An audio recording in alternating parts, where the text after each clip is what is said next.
Good afternoon, everybody. Maybe I should say good morning or good evening. We have a global audience. My name is Bergloff. I'm the director of the Institute of Global Affairs here at the LSE School of Public Policy. We're absolutely delighted to be hosting this panel together with the Stockholm Institute of Transition Economics. It's part of a series that we are doing on COVID, but we're also doing this as part of a project called the Stockholm School of Governance. The idea is to build an environment with many universities collaborating on teaching and research on complex coordination problems that are associated with the transformation to sustainable economy globally. And of course, there's probably no better illustration of what it takes. We're looking at the COVID-19 pandemic. And of course, we see all the lack of preparedness and all the fragilities in many societies. The Swedish experience from fighting COVID-19 is obviously of interest to Sweden. But as we can tell from the number of Swedes who have signed up to this webinar, it's clear. But the interest in the Swedish exception goes much beyond that. Again, the sign up for this seminar shows this. The discussion in Sweden has become very heated. But the Swedish exception is also being bandied around in many countries in support of domestic policies or to show what happens if you follow another set of policies than those recommended by that particular government. So we wanted to have this debate now, not because we know for sure what the outcome of the Swedish experiment will be. It is too early to say that, but we wanted to understand the arguments for the Swedish policy, what the strategy was, how it was played out, how it has played out so far. We also want to understand why did Sweden and no other country or very few other countries choose this model. I don't think I would like to exaggerate the differences between Sweden and other countries. In the end, it's mostly a matter of degree and of timing. And how does it compare to the historical experience in Sweden? And how does it compare to Sweden's approach to other challenges? All those issues we wanted to come to today.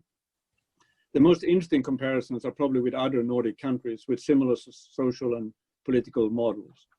But it's also interesting to ask, to what extent is the Swedish experience relevant from countries, for example, where stricter lockdown policies are more difficult to adopt or even impossible to adopt? We are meeting now in a time when the epicenter of the epidemic has traveled from China via Europe to the United States.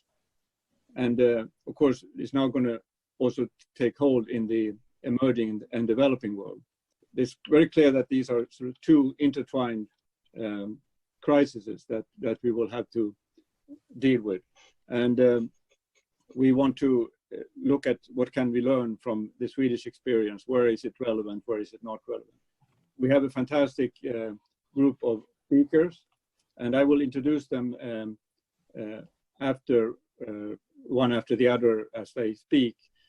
But first, I wanted to have a chance for someone who's been relatively close to the Swedish experience and the Swedish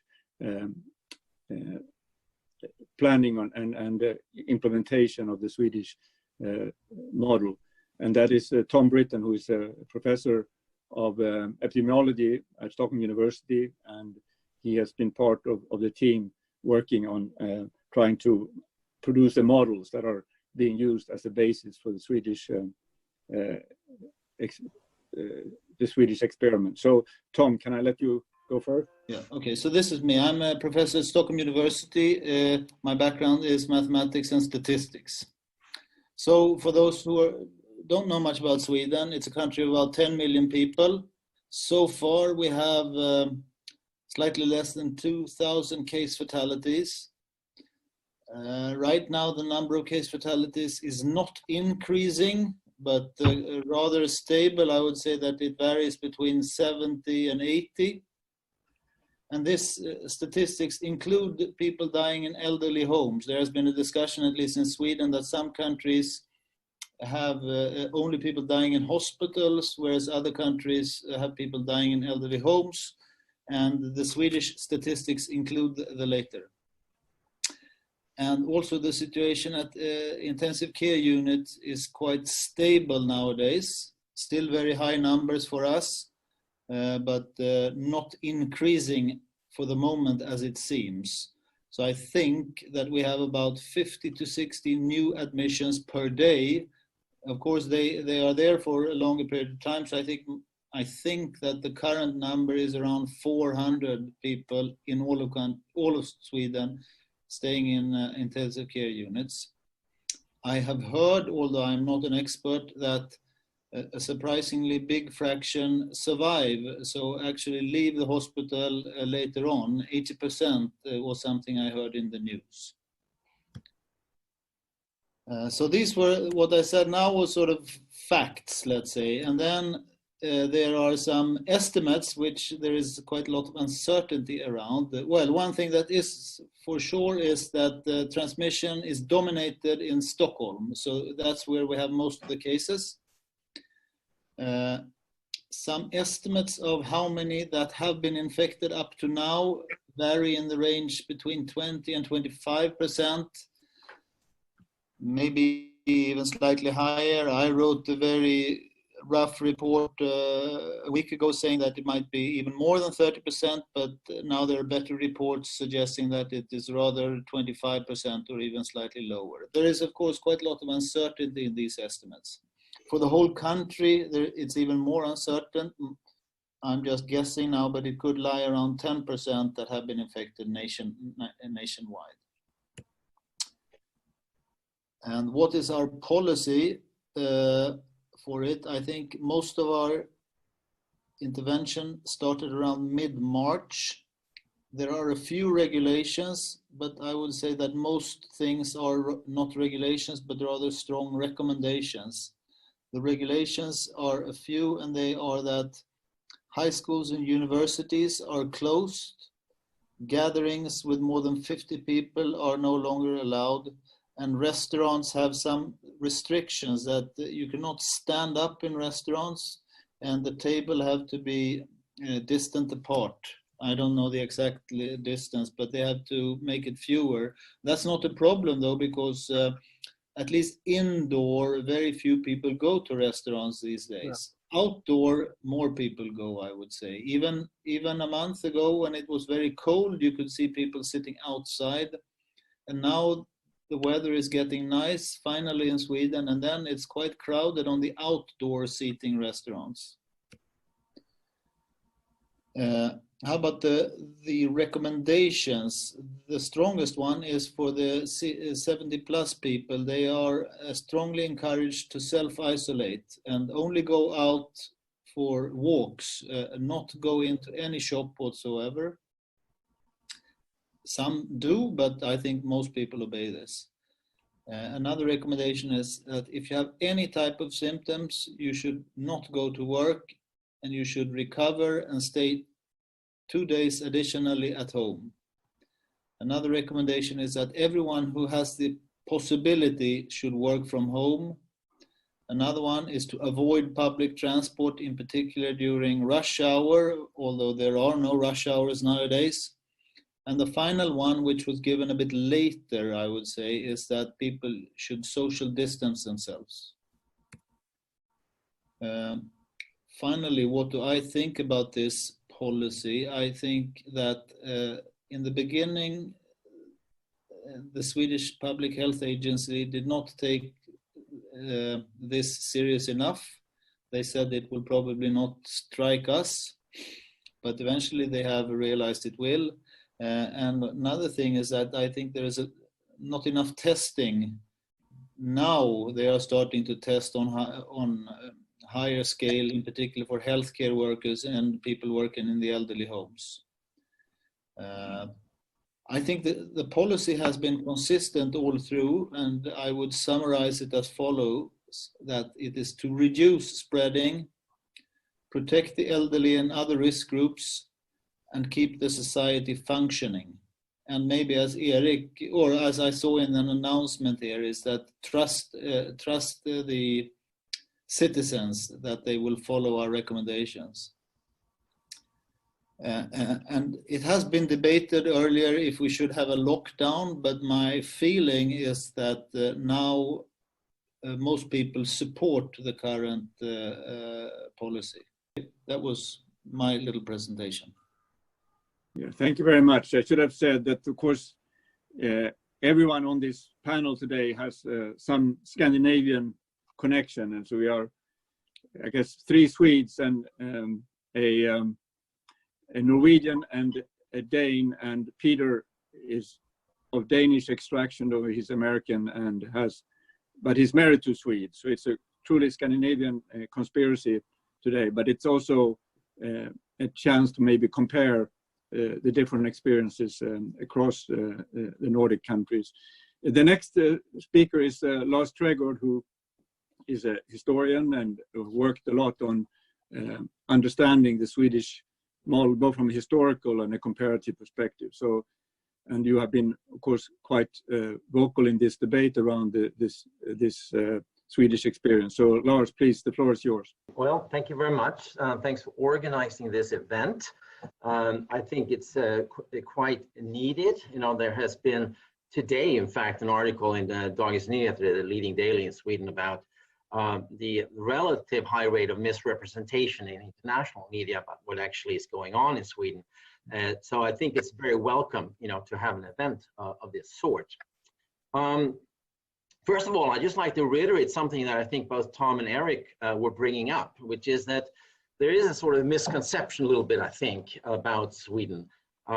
Some social memes which suggest that it is just sort of one big after-ski party in Stockholm.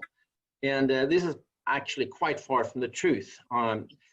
Sweden is much more similar to most countries when it comes to the exercise of social distancing. So that, I think, is a very important point just to bring up. We should not exaggerate the differences.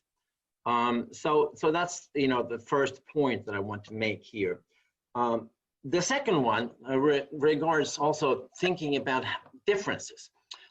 We have had, I think, an unfortunate, very superficial discourse so far on positing lockdown, you know, versus a lax approach, you know, and that usually is the lax approach is Sweden and the lockdown is the rest of the world. And I think this is not these are empty categories, essentially. So if we want to talk about Sweden, we need to talk about specifics, the concrete, you know, what is actually going on? What is it that is different? And there are 2 things that I want to point to here. The most important, perhaps, and there's been a certain amount of debate, but mostly just observations, really. It regards preschools and the primary schools. This is where Sweden stands out. And this is a very important matter because it highlights something that Tom was suggesting, right? That is a concern that goes beyond, you know, let's say mortality or death rates, and concerns itself with the health of society. Right? This is a social disease. It attacks society, not just individuals. And why are then schools so important in Sweden? I think this has to do with this sort of status of children's rights and gender equality. Closing primary schools, right, for children is a very big matter. For older children, students in university, gymnasium, and so forth, distance learning is a realistic option. That's not really the case for preschoolers or those in primary schools. And that means that from an egalitarian children's rights perspective, keeping schools open is absolutely essential. I get the question often, you know, how can you not close the schools? And I say back, how could you even think about closing the schools? And we're now seeing new research coming out of a study in Iceland also showing that there are also no particularly good medical reasons for closing schools. So this is important, but it also affects gender equality. You close the school, parents have to come home, leave work. Many of them that do that then will be women. We know this from statistics. And on top of that, many of them are working in healthcare section and other types of care areas. So it has a series of ramifications. So I think the reasons for keeping schools open are very strong, and there is a high degree of support. In fact, I still have to meet anyone that I know among people I know who have kids who will seriously argue against open schools. So that's the one sort of concrete difference, I think, that's where Sweden stands out. The second one is the more general principle, which we also heard Tom talk about, namely that we have chosen, right, not a mandatory lockdown, right, we're sort of criminalizing certain types of behaviors, but rather we're resting it on an approach that's based on trust, on voluntary participation, on a shared responsibility, a notion of individual responsibility. That is to say, a polity based more on trust than on fear. Now, we can argue about that, of course, but when we look at data coming out now, we just look at sort of compliance data, looking at the degree of social distancing in Sweden and different countries. The differences are not particularly dramatic. So certainly it appears that this voluntary approach is in fact working. The big other argument here is about sustainability. Closing down society, social closure is not sustainable in the long term. It's predicated really on a very, very short-term success in finding a vaccine or a cure. Should it last longer, right?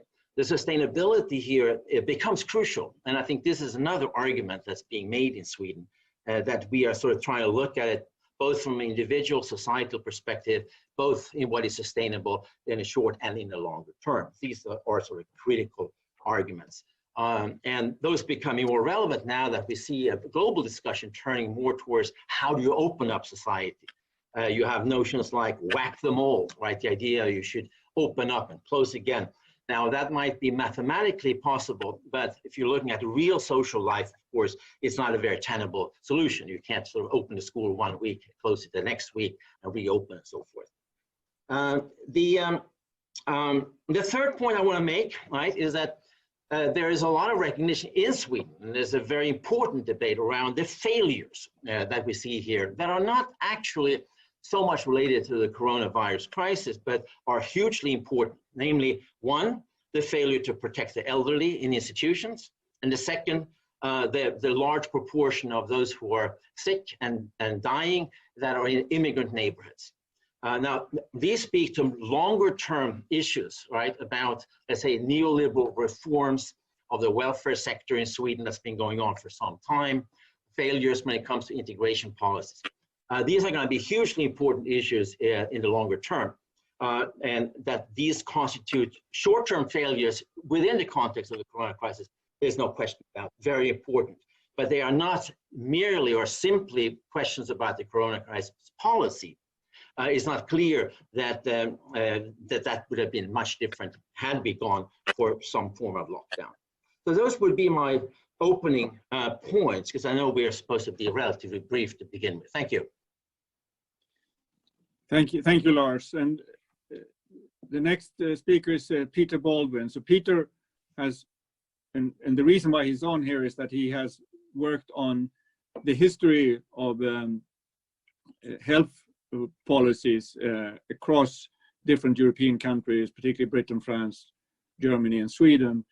He has also looked at the difference globally in how we addressed HIV/AIDS, and so we thought putting this in a historical perspective and also a wider perspective of how different countries deal with health scares or pandemics. So please, Peter, the floor is yours. Thank you. I should say, Peter, also that Peter is a professor at the UCLA and the New York University. Please, Peter. Thank you, Eric. I hope I'm not going to add more grist to Lars's mill about Scandinavia being misrepresented in the greater world, but as the least Scandinavian person here on the panel, I may go in a slightly less consensual direction than some of the others, and I'd like to sort of firm up the distinctions a bit, because effectively the Swedish approach to coronavirus comes really entirely unexpected. I don't want to mince words. Sweden is a country that is very interventionist in every other respect. Drug addiction, alcohol use, prostitution, alles verboten, or at least very highly regulated. So the question is, why have the Swedes decided to go all liberalist precisely in the midst of the worst pandemic of a century? Well, the first problem is to determine what exactly the Swedish approach is. Now, it has to be said, it is not herd immunity. It is not deliberately letting people get affected so as to generate immunity. Everyone denies that. Instead, what the Swedes say is that it is doing what other nations are doing, but in a voluntary way, that it does not require compulsion. Now, if that's true, then epidemiologically, there's actually no difference between the Swedish and other nations' tactics. Everyone is trying to flatten the curve to spread the cases out over a longer time. The difference is tactical. Maybe it's due to trust, Maybe it makes more sense to call it obedience, but either way, it amounts to the same. The rules are followed one way or another, whether you do it through voluntary compliance or whether you do it through law enforcement. Sweden's refusal to impose a mandatory lockdown is not out of line with other nations. There are other nations that are following a similar course. But the company that Sweden is keeping is rather unusual. Its fellow Scandinavians, Denmark, Norway, Finland, are not following this course. But Iceland and the Netherlands are, South Korea has been.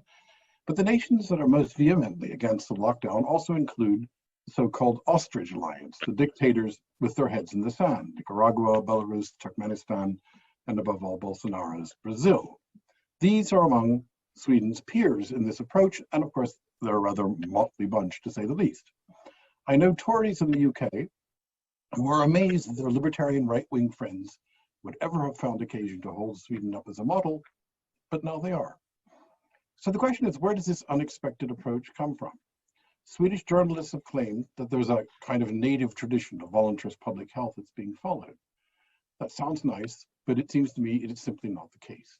Sweden is out of line with its own past. Historically, Sweden has clamped down firmly on contagious diseases. During the first cholera epidemics in the 1830s, Sweden imposed one of the most strict quarantine systems anywhere.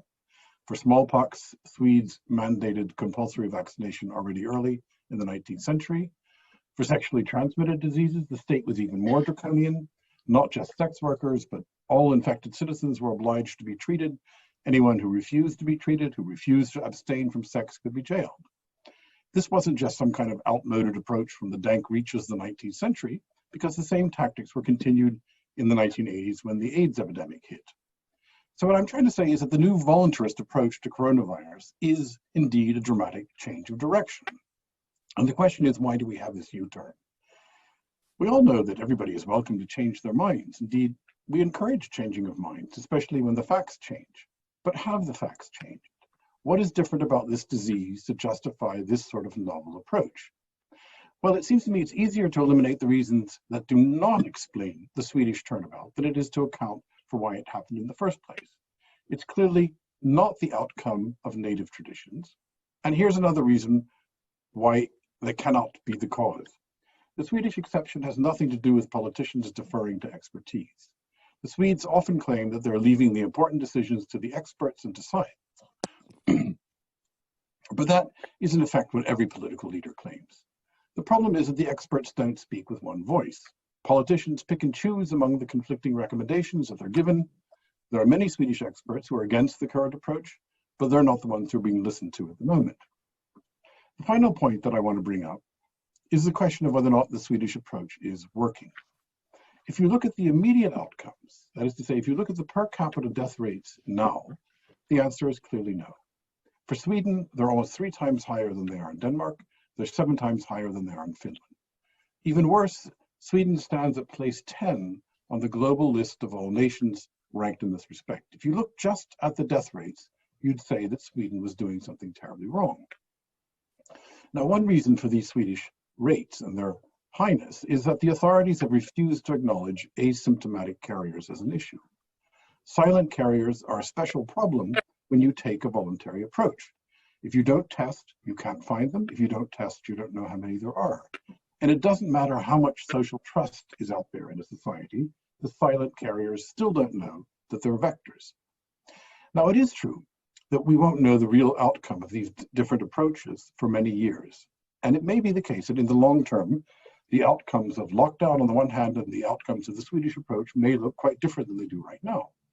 But of course, the long-term analysis cuts both ways too. Collateral damage attends also to lockdown. There are people who are harmed by being shut in. There are people who commit suicide because they're depressed. There are people who fail to get treatment for existing sicknesses. All these things are collateral damage in a lockdown scenario. But there's an upside as well to the lockdown strategy, which also has to be factored in. There are fewer violent crimes and murders. There are fewer traffic accidents. There are fewer workplace accidents. There's less pollution. There are fewer deaths attendant upon pollution. All of these things will have to be considered in the long run. But one hint that even this long-term calculation might not favor the Swedish approach comes from the tendency to avoid treatment for existing illnesses. In other nations, nations that are locking down, hospitalizations have decreased dramatically during the lockdown for heart attacks, strokes, for appendicitis, things like that. Now, obviously, people are not magically becoming healthier. So either we have a large number of excess deaths that are occurring outside of hospitals, or there is a future wave of non-corona related mortality that we're somehow holding off during the lockdown, which is eventually going to break over us once it's over. Now, if the Swedes trusted their institutions, we would expect to see a difference here. Swedes would be going to the hospitals for non-corona related issues in the same way that they continue to live their lives more normally in other respects. But apparently that's not the case. Those seeking treatment for heart attacks is down 25 to 50% since the start of the epidemic. So apparently Swedes don't trust their own hospitals either, any more than patients do in the lockdown nations. It seems to me, and with this I will end, it seems to me that there's a muddle at the heart of the Swedish approach. Anders Tegnell, who's the chief epidemiologist, was quoted 3 days ago saying the following: "According to our modelers, we're starting to see so many immune people in the population in Stockholm that it's starting to have an effect on the spread of the infection." It's hard to say how he knows this. We're not yet even sure that having had the disease confers immunity. Antibody testing is still a mess. There are no reliable tests. And the Swedes haven't been doing mass testing even if they could have. But the point here is that it sounds as though Tegnell is actually aiming at herd immunity, even though the Swedish authorities deny that that's what they're after. And here it seems to me is precisely the basic dilemma. You can have either voluntary measures, where citizens do on their own what in other countries they have to be ordered to do, or you can have herd immunity, but you can't have both at the same time. If you're getting herd immunity, then people are not voluntarily obeying the rules that they should be following. And I conclude, therefore, that we're left still with a mystery of why it is that the Swedes are pursuing this course. On that note, thank you, Peter. Thank you for this very interesting historical and comparison, and also a very precise analysis of the current policy in Sweden. The next speaker is Sarah Herrmann. Sarah is a colleague of mine at LSE and Deputy Dean of the School of Public Policy. She has worked extensively on issues related to political processes and representation in the European Union, transparency in politics, and you're going to talk a bit about the politics of COVID-19 across Europe, but also in Scandinavia, I think. Yes, I will. Thank you so much, Eric, and to all of you for this. I think it's fascinating to look into this fast evolving process that we are all living at the moment. I'll try and say first a few things about the great variation we see in the Nordic countries, and then broaden it out to what's happening at the EU level, because to my mind, we are seeing certainly a huge health issue, but as Lars pointed out earlier, it's also an issue that is hitting our societies and our the political landscape in Europe. Governments are going to fall over the actions they take during this crisis. Some might also see an increase in support, of course, but there will be great implications politically and economically for our societies as well.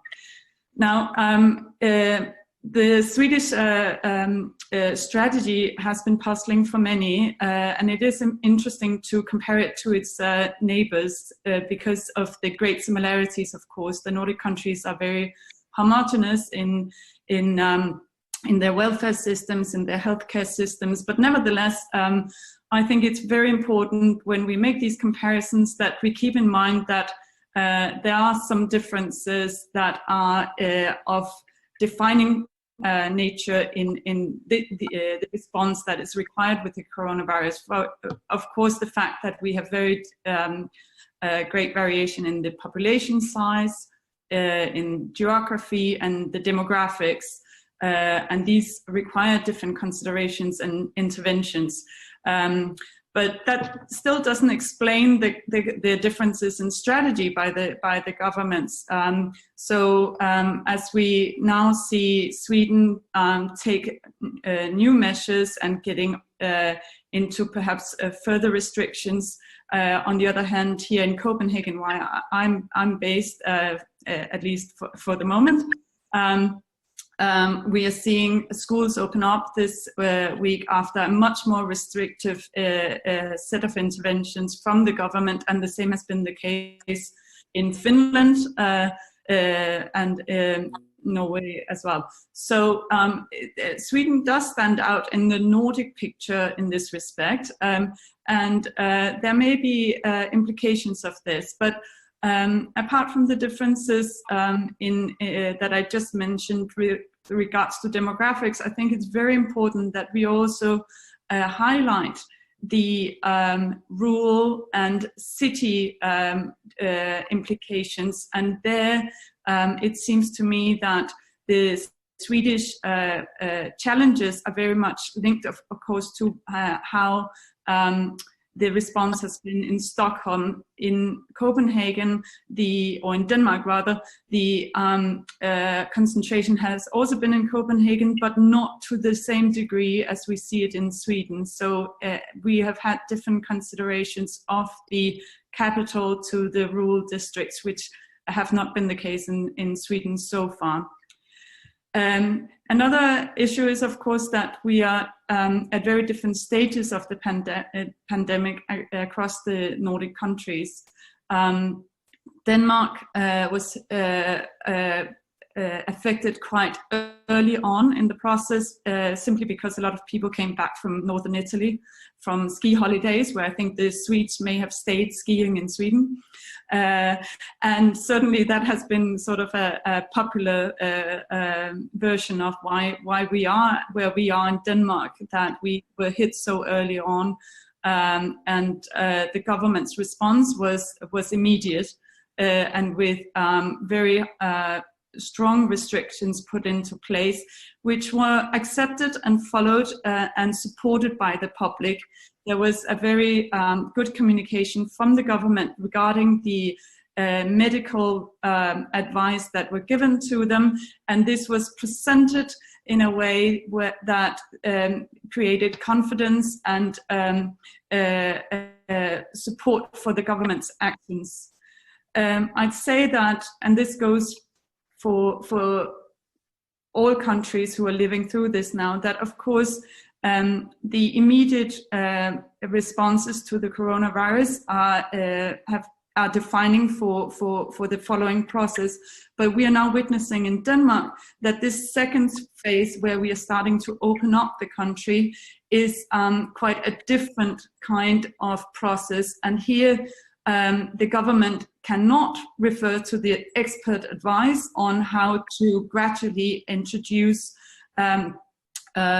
more and more social interaction, what strategy to put in place for opening up further educational places, etc. So here the government is almost left on its own with the strategy and how to develop the further process, and will have to take responsibility for that. And I'm very curious to see how that will go down with the public and with what consequences that will come out of this process, because I think the two phases that we have seen here in Denmark have been handled very differently and are potentially going to experience very different kinds of public support.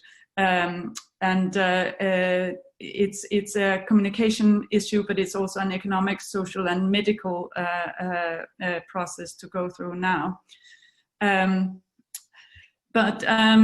I think that if we look at this even broader than just the Nordic picture, it is clear that the economic consequences are very dire of this coronavirus, and will hit countries differently across Europe. Of course, with the countries being hit the worst and early on in the process, also seeing that they are now the ones struggling the most. And therefore, it is really a very important moment in the history of the EU. This week we will see the meeting between the EU leaders on Thursday, tomorrow, which will in most likelihood define what kind of political and economic interventions are to happen from the EU level. And I'm convinced that this is a key moment for the further governance and for the further economic sustainability of the continent, in fact. There's huge disagreements between the countries in how to handle this. There are very different expectations from Italy, Spain, compared to some of the northern countries led by Germany. But I think that important steps are being taken, and there is a great deal of solidarity and real efforts being put into finding ways to address the coronavirus implications economically. But I'm convinced that what comes out of this will have implications for the kind of collaboration and the kind of landscape we see in Europe going forward. Of course, a country like Sweden, or Denmark for that matter, sitting outside the Eurozone, is having to play a key role already from the very beginning in order to ensure that they will have influence in the longer term. So I think that it's important that we keep focused on the domestic so. but also from the now or than that for the broader EU landscape. I will stop here, Eric, but I'm happy to elaborate later on. So thank you very much, Sarah. And the last speaker on this panel is a Norwegian, the Ole Petter Ottersen, who is known to most Swedes as the rector of the Karolinska Institute, but he's a neuroscientist in the background, have worked a lot on global health, global governance issues. So Ole Petter, please, the floor is yours.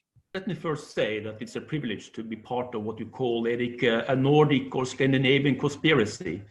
And it has been a privilege indeed for me as a Norwegian to compare the Norwegian and the Swedish strategy when it comes to this pandemic.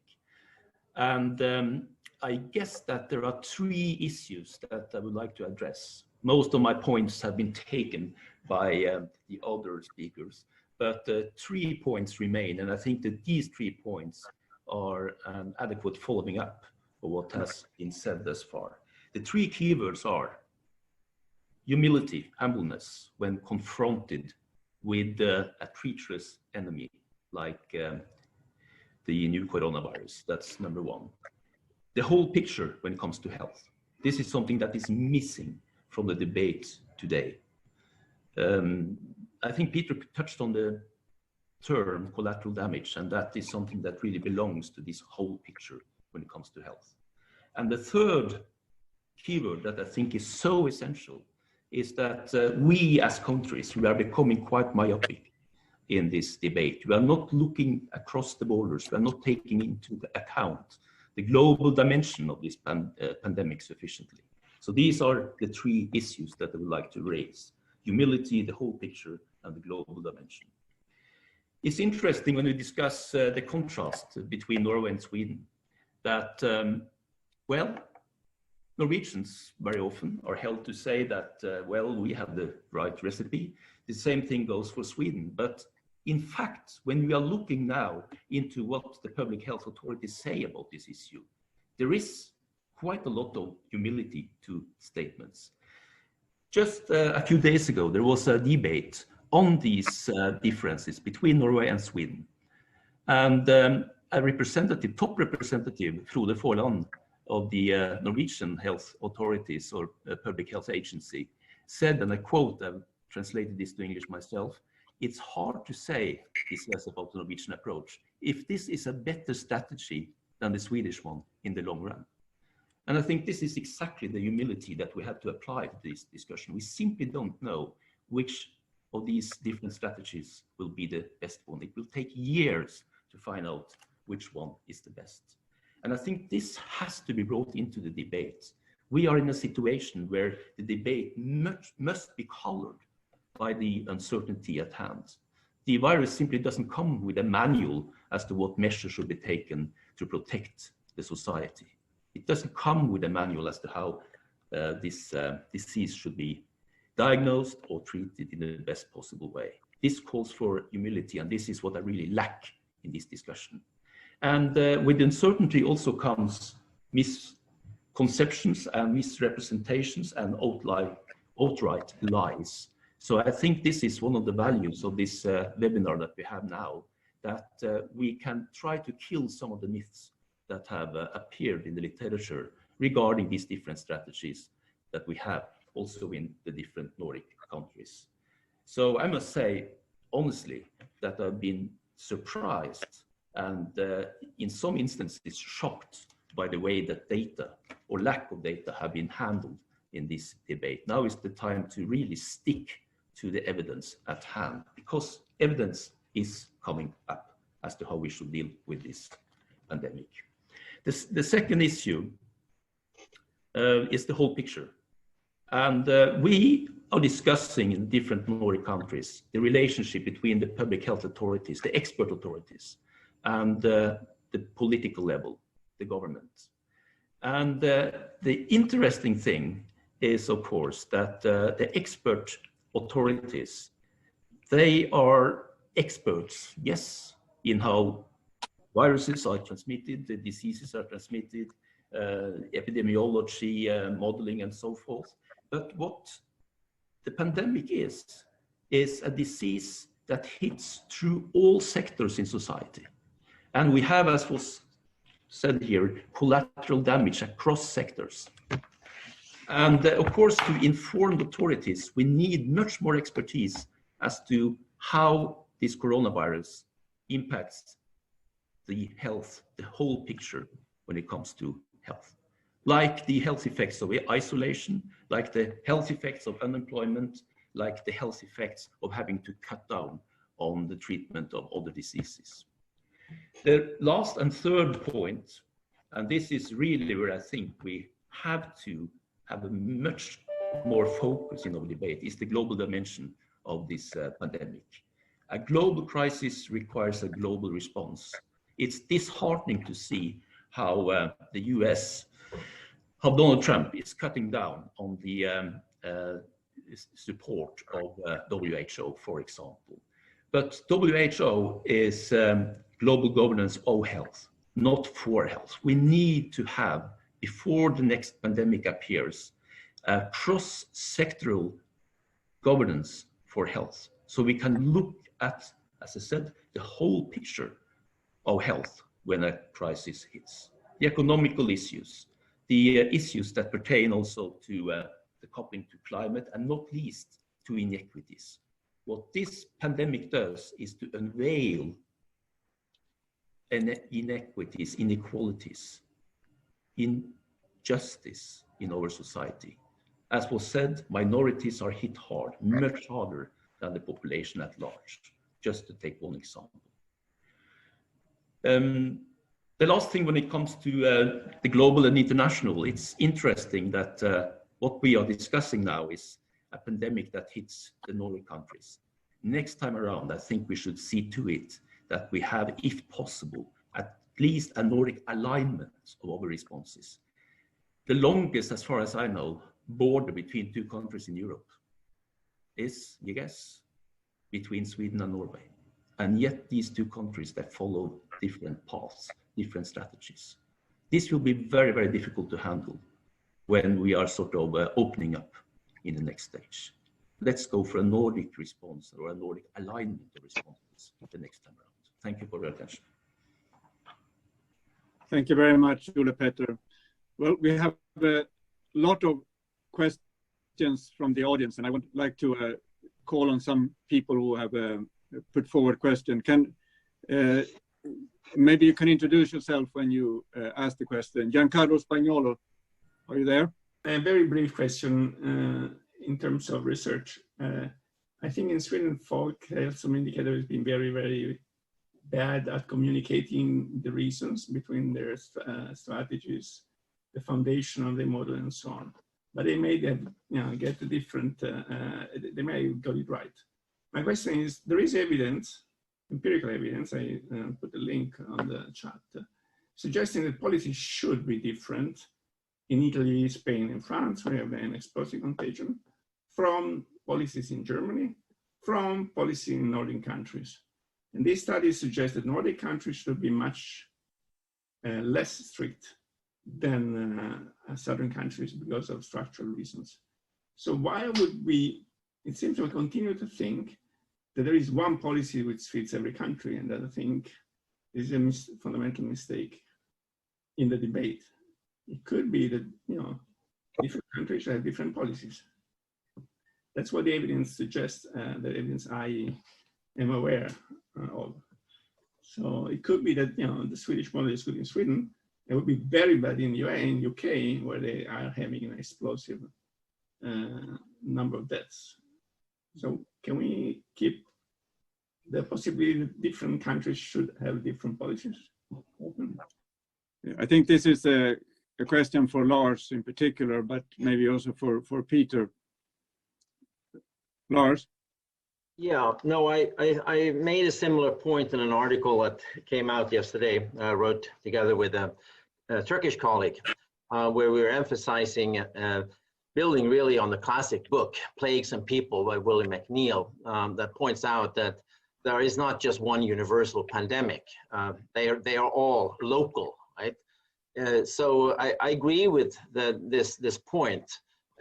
And I think that we do have to think that way. It's a tricky thing, right? Because we've also heard the wise call for Nordic cooperation and for global cooperation around these issues. And I think we need to have several balls in the air at the same time. All of these are true. I think we see a certain degree of, I think, more emotional, what we can call corona nationalism right now, where each country is rallying around its own leaders and its own flag. That may not be the best response, but we do have to be respectful of national traditions, constraints, possibilities. It could be having to do with culture. It could be the healthcare system. It has to do with social structures. I've mentioned before why schools are so important in Sweden, why closing down the schools is not really an option. That's also, I think, why we see now in Denmark, Norway, and Finland a strong urge, right, to open up again these schools. So there are these national differences, and I think we need to take those very seriously. And this is why it's important that in these modelings, we don't only have people coming from the medical side. We have to have social science in there as well. We have to have economists who are sensitive to national economies. So I think that's a very important question and a very important point. I'm very happy that you raised that matter. Can I weigh in to agree that if you look at it historically, there's never been a disease that was tackled by the same policies in every different country. Each country has its position differently on the learning curve. It has different socioeconomic demands on its authorities. Each country takes a separate approach. So in that sense, you're absolutely right. Just the most extreme example, the Netherlands in this case on one hand and New Zealand on the other. If you're an agriculturally self-sufficient nation and happen to be located on an island, you can preserve yourself very nicely, and you can have, the last time I checked, I think New Zealand had 1 death. The Netherlands, you might as well be living in a petting zoo. There's nothing you can do to keep it out. And so the possibilities that you have, the hand that you've been dealt is so much different than that in another kind of country. Can I call on Michael Mück? Hello, I've got a question to Lars, in particular with regard to the issue of school closures. There's a very high heterogeneity in Europe when it comes to co-residence of older people with their children or their grandchildren. In countries such as Poland, Bulgaria, Romania, Slovakia, very many school kids co-reside with their grandparents and share their households. From the point of view of the safety of the older population, what do you think the school closure policy should be in this case? Thank you. Right. Again, a very good question. And I think, again, it speaks to the question that we talked about earlier about national differences. So I think that in a country where you have a more family-based social structure, it looks different from, let's say, Sweden, which has the highest rate of single-person residency in the world. At the same time, we also have to, now that we know more, and I mentioned very briefly this new study coming from Iceland, suggesting that in fact, children from under 10 don't appear, right, to be either infecting or being particularly infectious towards others. As we know more about that, we can make more rational decisions. But earlier on, when we did not know that, of course, I would totally understand why in a country with more complex households, the question of closing schools would seem to be much, much more of an urgent matter than in Sweden. So again, I think a very good point, and I think just speaks to this fact that we do need to be sensitive to the particular culture and social structure in any given country. Tom, I sort of introduced you wrongly, I guess, when I said you were an epidemiologist, but you are a mathematician that's looked a lot at the epidemiological processes. How would you see these issues of differences across countries and different strategies and so on? Okay, well, first of all, let me say that I think every modeler understands that if you have a lockdown, there will be fewer deaths from COVID-19. And clearly the Swedish Health Agency also realizes this. So just so that there is no misunderstanding, the question is, of course, how many lives I guess it's very hard and delicate to measure these things, but how many lives do you save and to what price? I think that is something that is considered, and the Swedish Public Health Agency also has to count other sort of health issues. People are talking about the increased number of suicides as well. So they are not. The strategy is not only to minimize the number of case fatalities for COVID-19. And in terms of modeling, it is quite hard to model. What is the hardest of all is to predict what will happen in the future, because that depends on how all of us behave. So that is the most complicated thing to say. How many will be infected in a month from now or even 2 weeks from now? I mean, if we everyone lock the door, no one more will be infected. If we start kissing and hugging, more or less everyone will get infected. So it's not like many other situations, like there's a fixed line. But also the current situation is very hard, and that will be improved now that soon these antibody tests will be available, and then it will be a much clearer picture of what is the current status. Now we have to rely on crazy mathematicians like me in order to get an estimate of how many that have been infected. I would more rely on hard numbers from these antibody tests. Maybe I can push you, Peter, also to speak to this issues that Tom is alluding to, the sort of trade-off between the economic side and the health side, and what is sort of the historical evidence there. I mean, for example, going back to the flu, the Spanish flu, there's work I know on differences across U.S. states, for example. Do you have a sense of what these trade-offs look like historically? Well, I don't have it for 1918, but I certainly can tell you what it is for the cholera epidemics, where there were very clear discussions of, can we afford quarantine, because it means shutdowns. And so nations, Sweden imposed cholera quarantines because she was not really a trading nation at the time. England did not impose quarantines because it meant cutting off their lifeblood. And there were the same kinds of trade-offs, slightly cruder than today's approach allows, but the same sort of trade-offs between precisely the cure being worse or the solution being worse than the problem that it solves. So there is a very interesting study that I could recommend that looks at the comparisons across U.S. states that shows that actually the states that had the most sort of draconian policies when it came to restrictions on people's mobility and so on actually had less economic impact and actually grew faster than states that had it. So it, obviously there is some trade-off here, but we have to be careful when we draw too strong conclusions. I had questions here from the Piroska Noj Mohaji asking about the economic impact, how it's been different in Sweden. Piroska, do you want to come in? Yeah. Thank you very much. Great panel. So my question would be going into the direction of the economic impact. We've seen that in the health response there is a difference. Why exactly? From Lars we heard certain set of proposals, and Professor Baldwin reminded us that perhaps it all comes down to herd behavior, behavior related approach. But what is the evidence on the different impact, economic and financial sector impact between countries which follow more sort of a strict lockdown and those which don't, such as Sweden? So what is the economic, is there a measurable economic difference in the performance of these two different approaches, and particularly for Sweden? Less unemployment, less drop in income, less in consumption. The first figures, of course, is very early. Consumption, production, exports, and others. Thank you very much.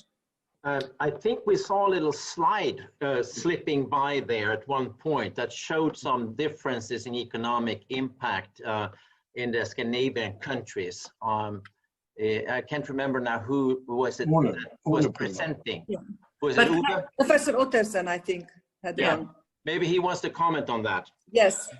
Otherwise, I would like to jump in with a caution here, because it's very important that we keep in mind that actually the markets between the Scandinavian countries, which one would easily get into a comparison of right now, they're quite different, and it's different industries. It's a very different labor market as well. So and we are at very different stages of the coronavirus, and with the responses from the governments also varying a lot. So I think I would really caution against drawing any conclusions at this stage in the process. Of course, we should learn from each of the individual countries and see what has worked and what hasn't worked.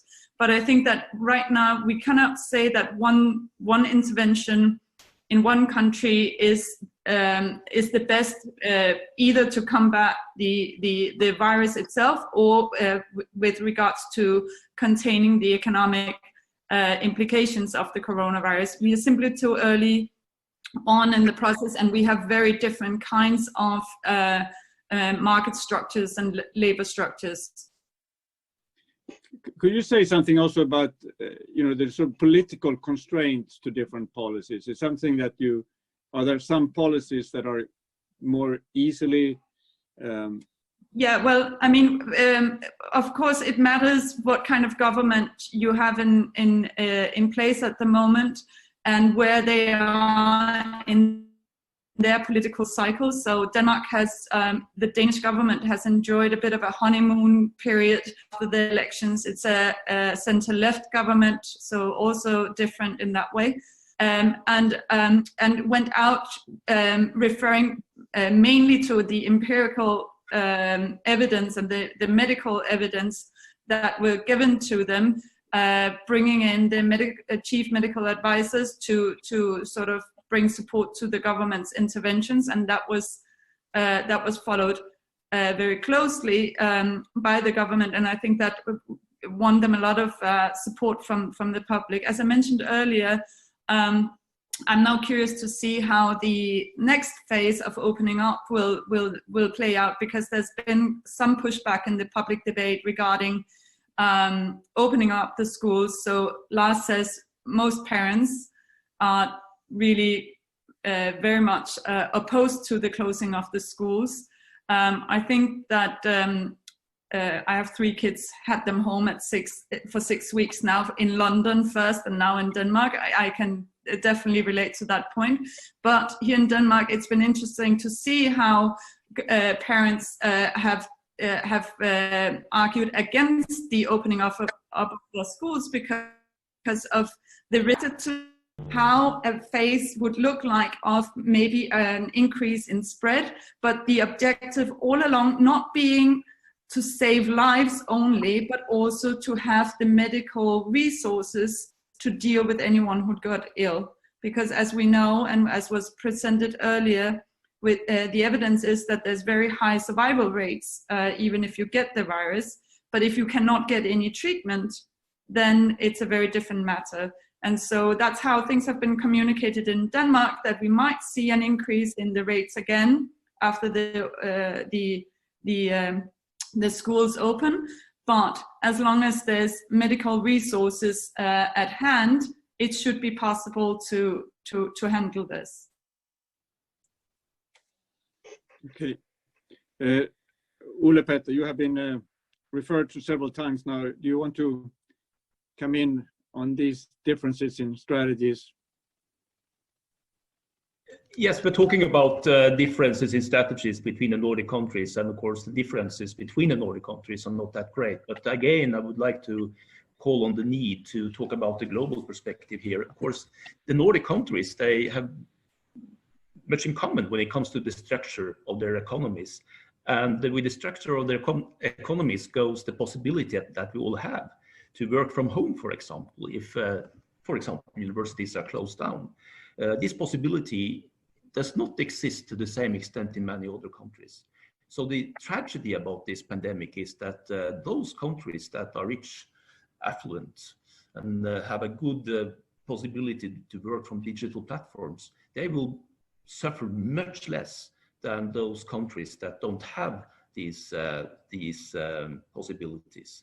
So what we are looking at the global level is that, as I said, this pandemic will disclose all the inequities that we know are there, but we don't discuss them every day. Now we will see them straight in the eye. I have a question from Pamela. Yes, I'm here. Hi. Yeah, no, it was just a follow-up. Yes, Campa. It was just a follow-up on Giancarlo's point that probably we should think of whether it makes sense to compare policies across countries. And one thing that I wonder is whether the relevant dimension is more regional within countries even. Because I wonder whether the Swedish strategy can make sense for large part of the country of relying on just individual responsibility, sort of. But it might not make sense for central Stockholm, which is extremely crowded and where there is more of a, and I don't know what are the limits to implement different policies, because on the other hand, I'm Italian by origin and I live in Sweden. And in Italy, there is a sense that probably what has been necessary to do for Milan, a complete lockdown, was not necessarily what was going to work or what was needed for the countryside in the south of Italy. But then these national policies are being used, and it's not obvious that this was optimal. I think this is a very good question. And of course, for many countries, particularly in the developing world, these differences between the cities and the countryside can be very, very, very large. As well. And you know, the other thing, maybe if someone wants to pick this up, the other thing that's related to that is, of course, when you have federations like Germany, for example, where you have different policies at different levels of government. And in Sweden, you also have a division of responsibility. So elderly care is a responsibility of the municipalities. And while many of these policies now are regarding the COVID strategy are at the national level. So does someone want to pick this up? I mean, from the political side, maybe Sarah, you can say something about that, and maybe someone could, Lars, maybe you can talk a little bit about the differences between different parts of Sweden. Yeah, Sarah, do you want to begin or should I start? You can go ahead if you have something ready. Yeah, but just briefly, clearly there are the big differences in Sweden. In the south, for example, but also up in the north, there is relatively little impact so far, and Stockholm has much more. But I want to connect this a little bit to a point that was brought up by Peter earlier around herd immunity, which, as you pointed out, is not really an official policy here, but it's an implied, there's an implied understanding at least that this is, in a way, one of the choices in the long term. I mean, we don't have that many options, right? We either find a vaccine or a cure, we achieve herd immunity, or I guess we all die. There are not that many options around. And one of the things that's happening in Stockholm, which Tom was bringing out, which is interesting, even though it is not an official policy, is that we do see certain potential advantages of a spread in a Stockholm community. There is not currently a healthcare crisis, which was actually a key objective of the health authorities. But we do see a spread, and at a certain point, of course, it will be large enough that Stockholm would be a relatively safe place to be in.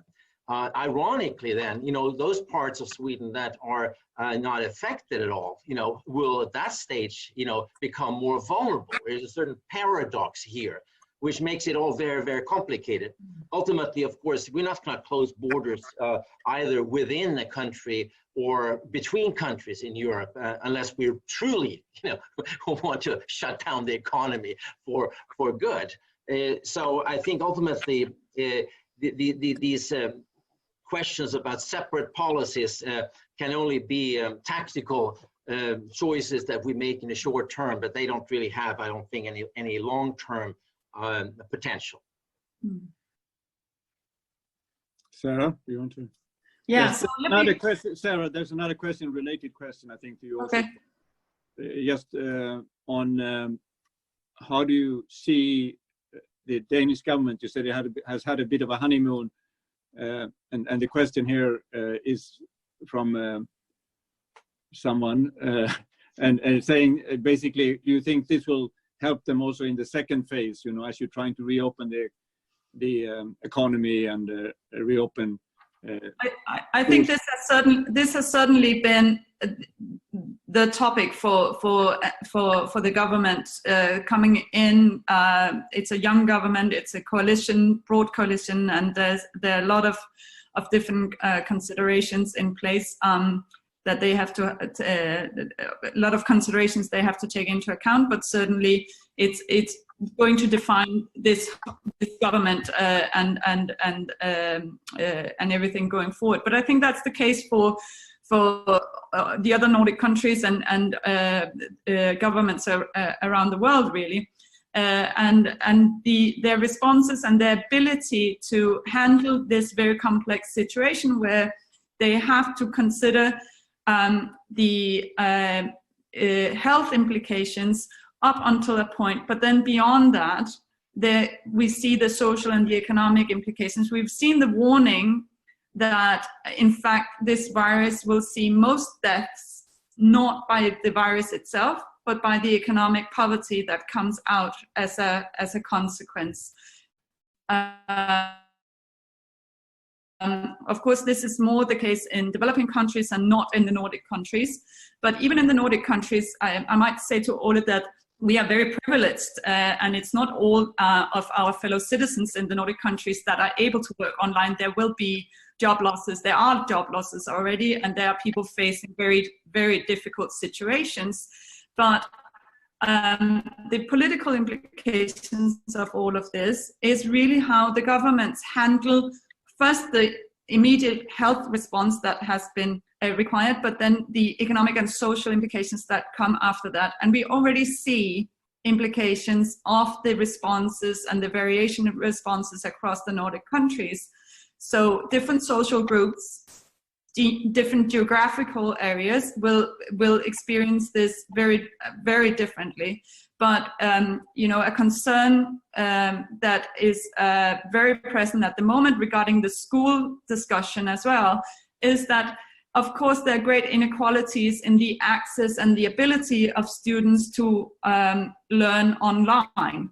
And so while we will have inequalities even more pronounced across the Nordic countries and across the globe, these inequalities are not only with regards to the health, but also with the implications of the economic consequences that come following this. And they are also present in the Nordic countries, and issues that the Danish, the Swedish, Norwegian governments are having to take very seriously in their decision making. But that's not quite yet. You know, right now it's the medical, it's the health issues that we are still dealing with. And then I think that, you know, we are gradually in Denmark starting to be able to make decisions that are also of an economic and social nature, where I think that other places, and I think Sweden falls into that category of still having to deal with the immediate health issues. London is certainly, when I left London, I couldn't believe the difference when I came to Denmark. But London is in a very dire place at the moment, and of course that is about health and health interventions in order to contain the virus itself, but the economic and social implications are there too. Lars, did you want to come in again? Yeah, I just wanted to say one little thing there. You know, it might just be a slight disagreement with Sarah there, because my sense from comparing discussions around is that Sweden's advantage right now is that we do not need a debate about opening up, because it's already, relatively speaking, open up. So I find the discussion here about other issues, including the labor market and economy, and more long-term questions, you know, around, you know, reforms of our elderly care system, so forth, more mature. You know, precisely because we don't have to go through this phase of a kind of a torture discussion about opening up. So there's an advantage here to the Swedish situation. Ole Petter, you had a question, or you wanted to get in as well? Well, I think Peter and Sarah, they took my point really, but I could say that it's extremely important at this point in time, of course, to focus on the pandemic that we see as we speak. But we also have to have a long-term perspective when we do research, when we learn of the current situation, because as I think we all agree, what we will learn from this particular crisis is that not only will there be differences between countries, but also within countries. And the statistics from Stockholm is not a very good one, because we see that the underprivileged, the vulnerable parts of the society, they are suffering a lot. So to build resilience in the society, we have to learn what is happening now, so that next time a pandemic hits, we will be better prepared. Maybe sort of a last question for anyone who wants to comment on it. And it relates to what you said, you know, the extent of preparedness that there was in the Swedish system for for such an event as this one. What can we say about that? What is the sort of judgment? Where was Sweden well prepared? Where wasn't it so well prepared? I think it's too early to say. Lars, you want to say something? Well, I mean, there is a big debate about that in Sweden. It's clear, for example, that our civil defense, which was dismantled along with the military defense after the fall of the wall, right, is a total disgrace. And everybody is now looking very, very jealously towards Finland, who never had any such illusions about the Russians turning nice. So, you know, here Sweden is clearly learning a lesson the hard way. The other lesson we're learning now is precisely to take the state seriously. You know, we've been dilly-dallying around with all kinds of reforms in recent years. We've seen a fraying social contract. And I think we're going to have a big discussion about taking the, you know, state back into the discussions.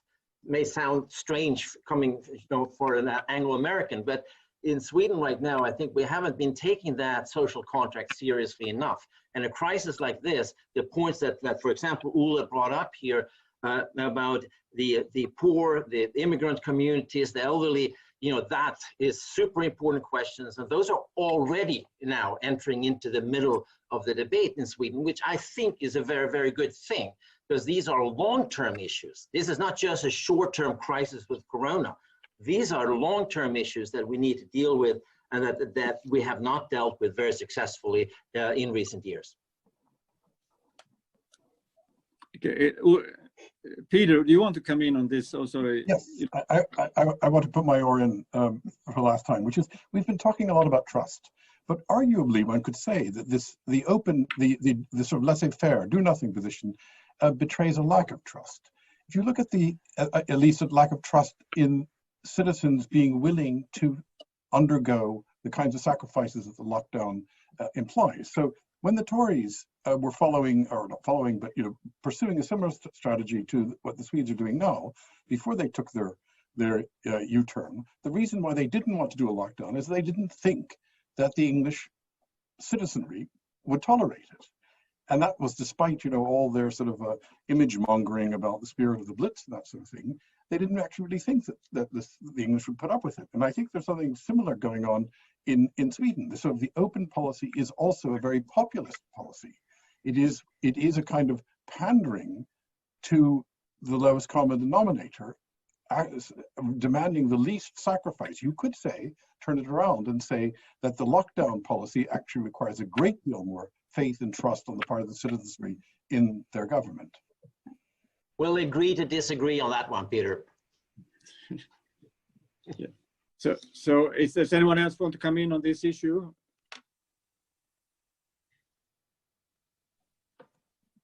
So I think we are coming to an end to this very interesting and thought-provoking discussion. As I said from the beginning, the purpose of this was not to pass judgment on the Swedish experiment.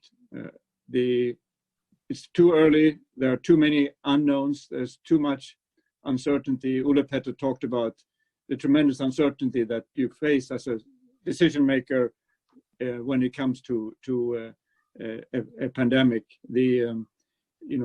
Even now, when we are in the midst of one, there's so much uncertainty. Just looking at the biological dimensions, whether we will have a vaccine, whether there will be immunity, whether there will be antiviral treatments, all those issues are not really they're not fully knowable at this point. Some we can make conjectures, but they are not really fully knowable.